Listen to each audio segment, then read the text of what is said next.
What's up guys, in this video I'm going to show you that how you can download Instagram Reels to your gallery. So let's jump into the video. What you need to do, first you have to go to on your Instagram.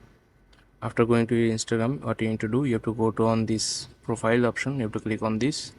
Please guys, make sure you watch the full video and follow every steps that I'm going to show you.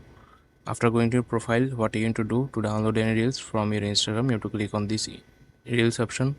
Then you have to click on any reel that you want to download to your gallery.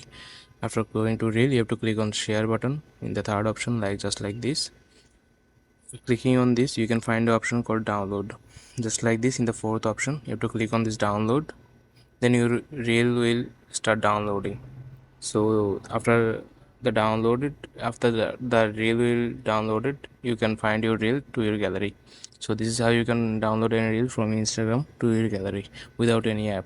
So I hope you find this video helpful. Please leave a like on this video and subscribe my channel for more video like this. Peace.